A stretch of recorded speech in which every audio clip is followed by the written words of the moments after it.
I'm just an hour removed from watching one of the most hilarious movies I have ever seen. The Angry Birds movie. Okay? There was this one scene na Red and his two cohorts went to see this bird called Mighty Eagle, right? the, their the first few scenes with this character Mighty Eagle were hilarious. Okay, absolutely hilarious. Talagang I broke out into laughter when I saw it. But so back to the story. They sought him out because they needed his help kasi they're being invaded by pigs. Okay? Their whole their whole way of life is being violated by these pigs. Okay, by the pigs. Right? So medyo na disappoint sila kasi Mighty Eagle wasn't the hero Red was expecting him to be. Okay? He looked like a wash up. Okay? Laki ng tiyan, umiihi kahit saan. Always indoors all day. It's nothing you would expect from a hero. Okay? Habits no hero would actually show in public. You know what I'm saying? Okay, if you've seen the Angry Birds movie, you know what I'm saying. You know what I'm saying of what Mighty Eagle looks like. So Red said his piece to Mighty Eagle. He said he was disappointed. He said, "We're leaving. I'm not going to take any of your bullshit anymore." So him and his friends left and went back. And well, going back, they saw what has finally happened to their village. Okay, ni-raid sila. The pigs were there to raid their eggs. So nabisto nilang tatlo. No one believed them. Okay, they tried to save the eggs, but they failed. So in the end, the aftermath, the morning after. Everybody apologized to the three, okay? Especially the village judge, yung mukhang kwago. and they saw Red as a leader. So yun nga, Red, what do we do? Para natin may babalik. What do we do next? So Red suddenly said that we're going to get them back. Okay? So the rescue plan was him, Bomb, and Chuck, yung dalawa niyang sidekick. I don't know if they could call them sidekicks. They devised the rescue plan. Okay. Well, in the end, the good guys won. Okay, and the bad guys were left with nothing. Okay, the bad guys were left with nothing, so to speak. So, there's a lesson there. Okay, may lesson na dapat kayong matutunan doon. A lesson on how to unlearn. To unlearn something from someone in order for you to actually learn something. Sometimes, well, you have to unlearn old thinking, oftentimes poser thinking, to finally realize that you can do something about it, that you can take action on your own. Sometimes you have to do that, all right? Sometimes you have to work your brain cells really hard in order to realize that, well, this guy's teachings is not for me. Okay? It's not going to make a better version of myself. It's not going to help me get to where I want to be. It's not going to help me accomplish this goal. Right? And sometimes, well, unlearning something can make you a hero. Just like what Red, just like what Red did in the movie, in the Angry Birds movie. Sometimes you have to unlearn something to actually learn the only thing you need to learn. Basically, that's the lesson I learned from the Angry Birds movie.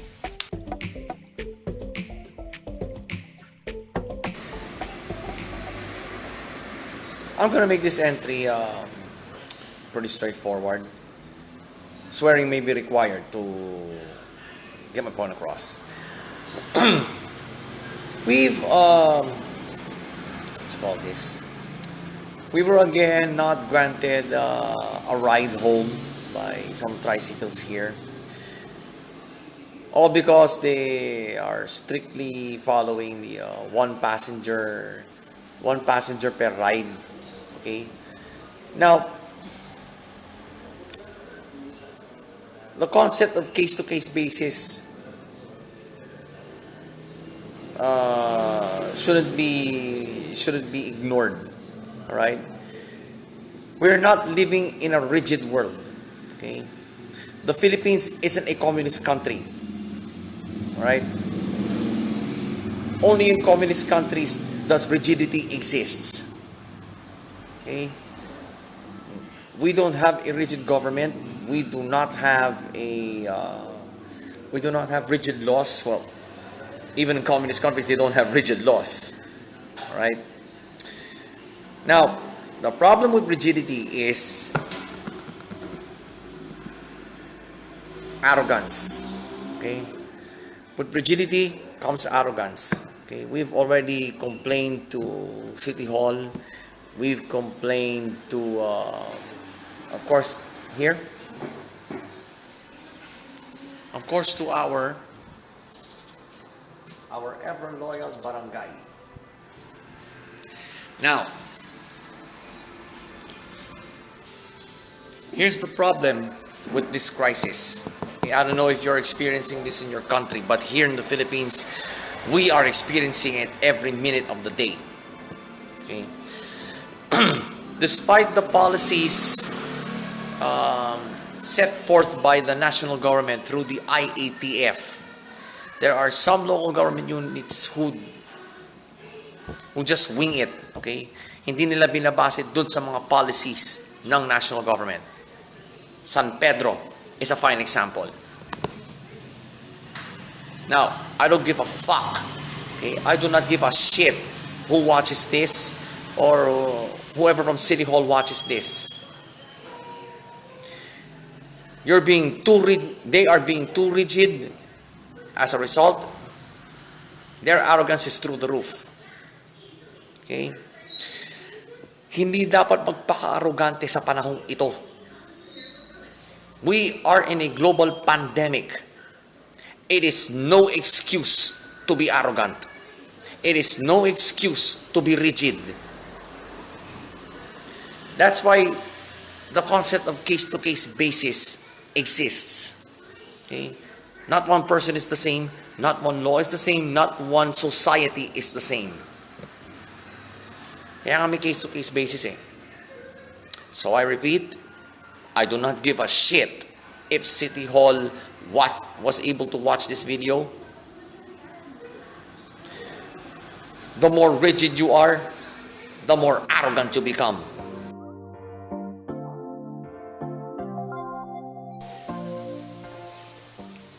Sometimes you get that itch to promote non-brand related content, most especially if that non-brand related content you made it yourself. Okay, I'm having this case right now with my anime episode review digest, trying to promote it to relevant groups, of course, on Reddit, of course YouTube, and some independent social networks. Now, for me, I don't ignore that itch. Right? I do not ignore that itch. Why? Because it's good practice. Right? It's a good rehearsal for your actual content, the content that your brand supports. Okay, the content that supports your brand. Sorry, all right. Let's be clear on that. It's good practice. Okay, if you can do your best practices on your non-brand related content, you can do that on your brand related content with ease. It's like you don't get to think that much because you've done it before. Although it's for your passions, for your hobbies. So yeah, if you're getting that itch to promote non content that is not related to your brand, do it, because, well, it's good practice. Okay, never ignore that itch.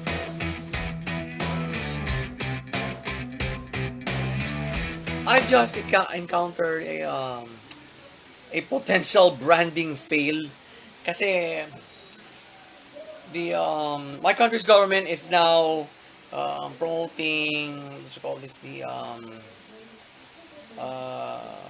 a program in which where they're looking for donors, looking for plasma donors basically. um, then they're going to turn it into convalescent plasma. Okay, we all know um, victims of this disease need it really badly. Okay, but they called it. Okay, here it is. All right, here's the fail. The Dugoyanihan program. All right, Dugo is Filipino for blood, and of course, Bayanihan, which is the Filipino brand of helping each other. Okay, Bayanihan, we call it Bayanihan. So they combine those two words and they got Dugoyanihan. What the fuck? I said, sabi ko, holy shit! The Philippine government has just made a branding fail. Okay? For me, it's a branding fail kasi, wow. Alright? First and foremost, right? The word blood in any language sounds morbid. Am I correct? Okay. If you live in a country, if you live in another country, what's your country's word for blood? Comment below. All right. I want to know. I really want to know. I really want to know. Okay. The sound, okay, of the word blood, okay, has a morbid tone to it already. What whoever made the recommendation that they should name this, okay, is a total branding amateur. Okay? It's a total fucking amateur. You made it sound more morbid by making it Dugoyanihan. Don't force the issue, okay? With that, you are what you call this? You are preventing potential volunteers to give their plasma. Okay? Ang morbid ng dating eh. Ang morbid ng tunog eh. It sounds more morbid than usual. Here's my recommendation. Okay? Unsolicited recommendation. You don't have to pay me. Well, I won't even allow you to pay me because we are in a crisis. Okay. Dugo nihan sounds better than dugoyanihan. Okay. Dugonihan is within the 4-syllable. What you call this? The 4-syllable. So-called name, what I say, a 4-syllable, okay, 4-syllable limit, because bayanihan is a 4-syllable word. So as much as possible, In order for other people to remember it easily, without any negative connotations, you have to keep it within those four. Okay? That's how you name something. Not just for a brand, but for, well, even that's probably how you will name your child. Even naming a child, that can that you can also follow that. So that's my advice. Instead of duguyanihan, all right, it sounds gross. It sounds gross. If I'm a potential volunteer, I am not going to volunteer for the program. Okay, it's morbid and gross sounding. Dugonihan is better, right? It sounds it's easy on the ears, and it can potentially attract volunteers for the plasma for that plasma lending program, right? Guys, we're in a crisis. Don't make it worse by making these stupid branding decisions. Okay? For me, that's an epic branding fail. I don't know about you guys. Okay? So, let me repeat it. Dugoyanihan is a branding fail. It's an epic branding fail.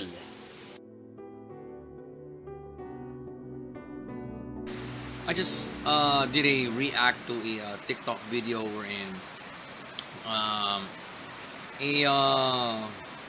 former grand winner of Poland's Got Talent shared her story by cue cards, right? The one, the Bob Dylan style of storytelling, so to speak, right? You use cue cards. And her story was inspiring, right? If you haven't seen that video, well, check it out right here on TikTok, or you could check it right now. So basically, she was telling her story, her journey towards that, and how she's doing well now, how she's doing really well as an accomplished dancer. And well, just goes to show you that it doesn't matter what you went through. All that matters is where you're going. But the reason I made this entry is because of how she was put down by her teachers, okay, in pursuing her dream, her goals.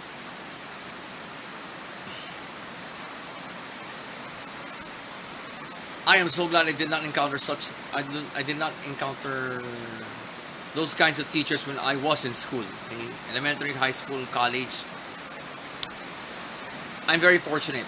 I am one of the fortunate few that had really good, that had teachers who are really either good or supportive.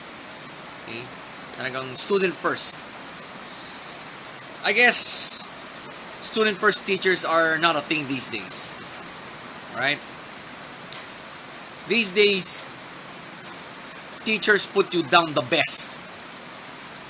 Okay? Now, I don't know what the school system has done to them or what have they been ordered to do. Okay?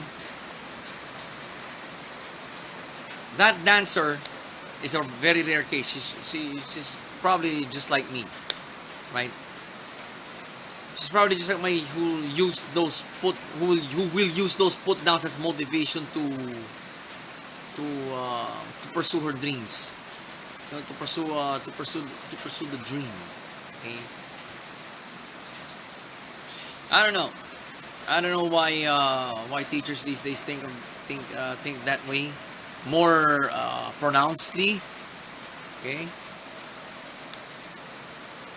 For me, it's disappointing that there are such teachers. There are such teachers who will who doesn't value your dreams as a student. All they care about is for you to pass their subject. All they care about is for them to make the pay grade. Ay, nako. Bottom line is, teachers put you down the best. Last night, the latest tally of the pandemic's impact. As I was saying, the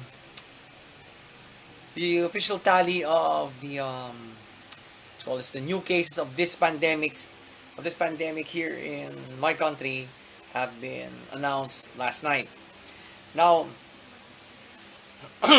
they're always stressing. Okay, they are always stressing the new cases, especially the fresh ones. Shouldn't we celebrating the recoveries instead of that? Okay, shouldn't we celebrate the good news first? Okay, with all the madness going on, with all the confusion, with all the with the anarchy going on in some parts of the world, you know what I'm saying? Shouldn't isn't it time to hear some good news? Okay, the recoveries are the biggest sign that we are winning this pandemic. We are winning against this virus. We are winning against this disease. Okay, the number of recoveries keeps rising by the day. Now, this applies only, of course, to the Philippines, where I'm in. I don't know if this also applies to other countries. All right, if the recoveries are rising by the day in your country, comment below. I really want to know. All right. So, what is mainstream media thinking? Okay, what is Philippine mainstream media thinking? Bakit nyo inuunang ibalita ang mga fresh cases or ang mga total new cases for the day? Whereas we want to hear kung ilan na yung naka-recover. We want to know how many people have gotten well from this disease. We want to know that first. Right? Just to keep to keep the positivity up. Okay? Just to keep the positivity up, please announce the recoveries for the day first. Okay? It will do a lot of good to the public, to the viewing public. I assure you, it will do a lot of fucking good. Rather than announce the number of new cases first, you should announce the amount of recoveries for that day first. Okay, so that we can keep our brains in a positive tone. Okay, so we can stay productive, so we can effectively fight this pandemic. Celebrate the good news, for God's sakes.